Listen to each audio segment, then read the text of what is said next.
Chapter 12. Father and Son. Monsieur Noirtier, for it was indeed he who entered, looked after the servant under the door was closed, and then, fearing no doubt that he might be overheard in the antechamber, he opened the door again. Nor was the precaution useless, as apparent from the rapid retreat of Germain, who proved that he was not exempt from the sin which ruined our first parents. Monsieur Noirtier then took the trouble to close and bolt the antechamber door, then that of the bedchamber, and then extended his hand to Villefort, who had followed all his motions with surprise which he could not conceal. "Well, my dear Gerard," said he to the young man with a very significant look, "do you know, you seem to see if you were not very glad to see me." "My dear father," said Villefort, "I am, on the contrary, delighted, but I so little expected your visit that it was somewhat overcome me." "But, my dear fellow," replied Monsieur Noirtier, seating himself, "I might say the same thing to you when you announced to me your wedding for the 28th of February, and on the 3rd of March you turn up here in Paris." "And I have come, my dear father," said Gerard, drawing closer to Monsieur Noirtier. "Do not complain, for it is for you that I came, and my journey will be your salvation." "Ah, indeed," said Monsieur Noirtier, stretching himself out at his ease in the chair. "Really, pray tell me all about it, for it must be interesting." "Father, you have heard speak of a certain Bonapartist club in the Rue Saint-Jean? Number 53, yes, I am vice president." "Father, your coolness makes me shudder." "Why, my dear boy, when a man has been proscribed by the mountaineers, has escaped from Paris in a hay-cart, been hunted over the plains of Bordeaux by Robespierre's bloodhounds, he becomes accustomed to most things. But go on, what about the club in the Rue Saint-Jean?" "Why, they induced General Quesnel to go there, and General Quesnel, who quitted his own house at 9 o'clock in the evening, was found the next day in the Seine." "And who told you this fine story?" "The king himself." "Well, then, in return for your story," continued Noirtier, "I will tell you another." "My dear father, I think I already know what you are about to tell me." "Ah, so you have heard of the landing of the Emperor?" "Not so loud, father! I entreat of you, for your own sakes as well as mine. Yes, I heard this news, and knew it even before you could, for 3 days ago I posted from Marseilles to Paris with all possible speed, half desperate at the enforced delay." 3 days ago?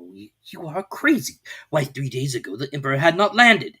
"No matter. I was aware of his intention." "How did you know about it?"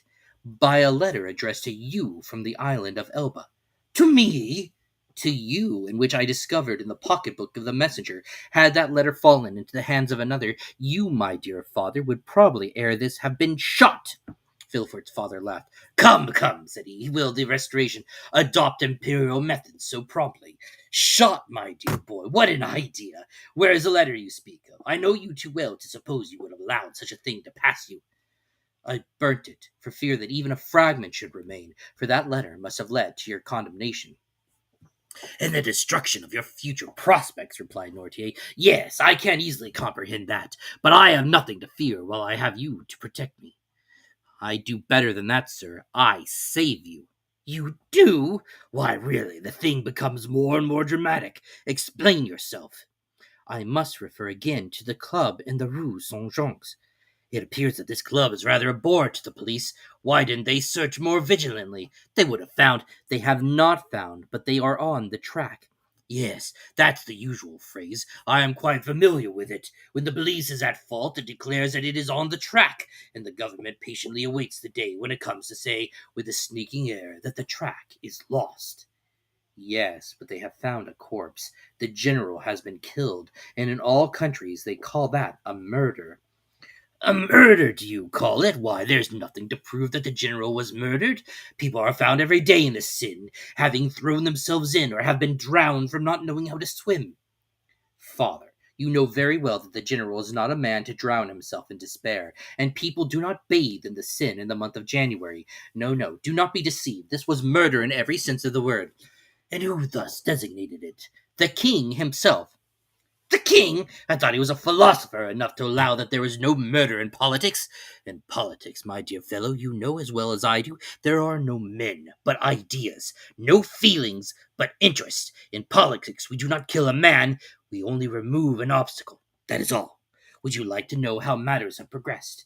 Well, I will tell you. It was thought reliance might be placed in General Quesnel."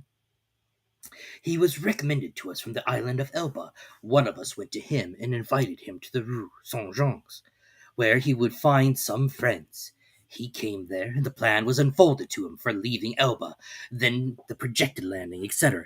When he had heard and comprehended all to the fullest extent, he replied that he was a royalist.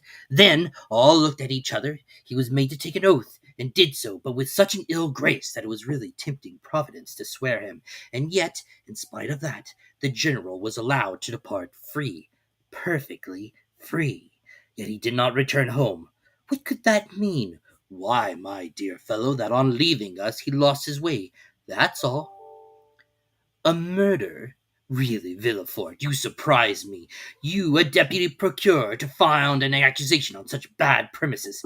Did I ever say to you, when you were fulfilling your character as a royalist, and cut off the head of one of my party, my son, you have committed a murder? No, I said, very well, sir, you have gained the victory. Tomorrow, perchance, it will be our turn. But, father, take care. When our turn comes, our revenge will be sweeping. I do not understand you. You rely on the usurper's return. We do. You are mistaken. He will not advance 2 leagues into the interior of France without being followed, tracked, and caught like a wild beast. My dear fellow, the Emperor is at the moment on the way to Grenoble. On the 10th or 12th he will be at Lyons, and the 20th or 25th at Paris. The people will rise. Yes, to go and meet him. He has but a handful of men with him, and armies will be dispatched against him. Yes, to escort him into the capital. Really, my dear Gerard, you are but a child. You think yourself well informed because the telegraph has told you. 3 days after the landing, the usurper has landed at Cannes with several men. He is pursued. But where is he? What is he doing? You do not know at all, and in all this way they will chase him to Paris without drawing a trigger. Grenoble and Lyons are faithful cities, and will oppose to him an impassable barrier. Grenoble will open her gates to him with enthusiasm. All Lyons will hasten to welcome him. Believe me, we are as well informed as you, and our police are as good as your own. Would you like a proof of it? Well, you wish to conceal your journey from me, and yet I know of your arrival half an hour after you have had passed the barrier. You gave your direction to no one but your physician. Yet I have your address, and in proof I am here the very instant you are going to sit at a table. Ring then, if you please, for a second knife, for a complaint, and we will dine together. Indeed, replied Villefort, looking at his father with astonishment, you really do seem very well informed. The thing is simple enough. You who are in power have only the means that money produces. We who are in expectation have those which devotion prompts. Devotion, said Villefort with a sneer. Yes, devotion, for that is, I believe, the phrase for hopeful ambition. And Villefort's father extended his hand to the bell rope to summon the servant whom his son had not called. Villefort caught his arm. Wait, dear father, said the young man. One word more. Say on. However stupid the royalist police may be, they do know one terrible thing. What is that? The description of the man who, on the morning of the day when General Quesnel disappeared, presented himself at his house. Oh, the Admiral Police have found that out, have they? And what may be that description?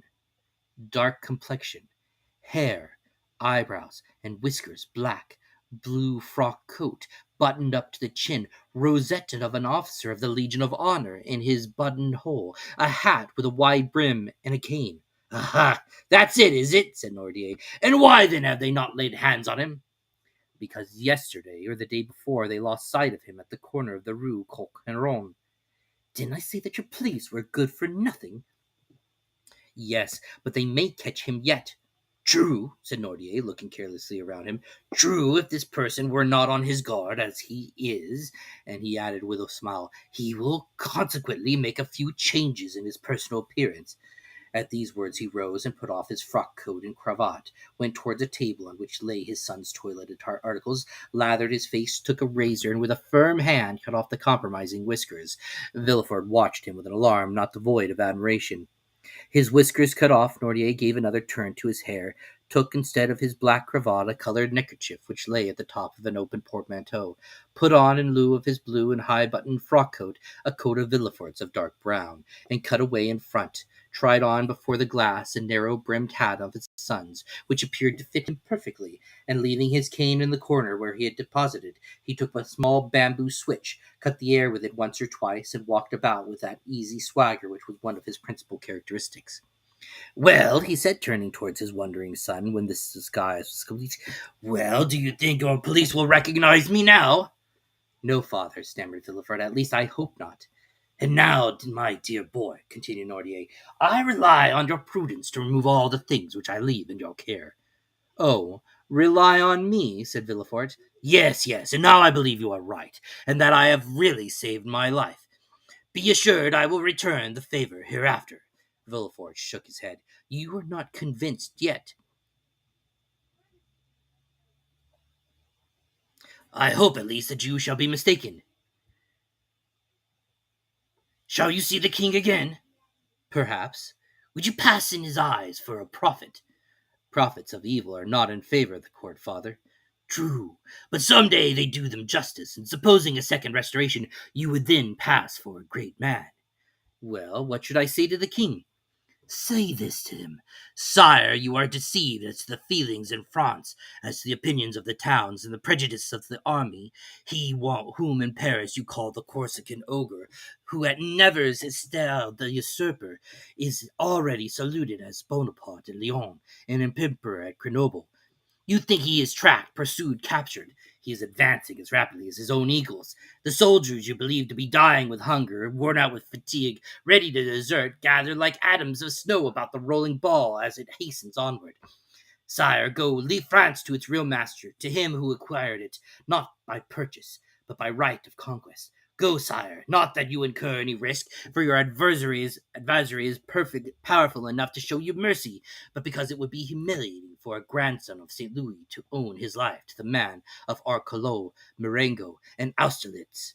Tell him this, Gerard, or rather, tell him nothing. Keep your journey a secret. Do not boast of what you have come to Paris to do, or have done. Return with all speed. Enter Marseilles at night in your house by the back door, and there remain, quiet, submissive, secret, and above all, inoffensive. For this time, I swear to you, we shall act like powerful men who know their enemies.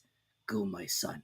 Go, my dear Gerard, and by your obedience to my paternal orders, or if you prefer it, friendly counsels, we will keep you in your place. This will be," added Noirtier with a smile, "one means by which you may a second time save me. If the political balance should some day take another turn, and cast you aloft while hurling me down, adieu, my dear Gerard, and at your next journey alight at my door." Noirtier left the room when he had finished with the same calmness that had characterized him during the whole of this remarkable and trying conversation. Villefort, pale and agitated, ran to the window, put aside the curtain, and saw him pass cool and collected by two or three ill-looking men in the corner of the street, who were there perhaps to arrest a man with black whiskers and a blue frock coat and a hat with broad brim. Villefort stood watching breathless until his father had disappeared at the Rue Boussay. Then he turned to the various articles he had left behind him, put the black cravat and blue frock coat at the bottom of the portmanteau, threw the hat into a dark closet, broke the cane into small bits and flung it into the fire, put on his travelling cap, and calling his valet, checked with a look the thousand questions he was ready to ask, paid his bill, sprang into his carriage, which was ready, learned at Lyons that Bonaparte had entered Grenoble, and in the midst of the tumult which prevailed along the road, at length reached Marseilles, a prey to all the hopes and fears which enter into the heart of a man with ambition in its first successes.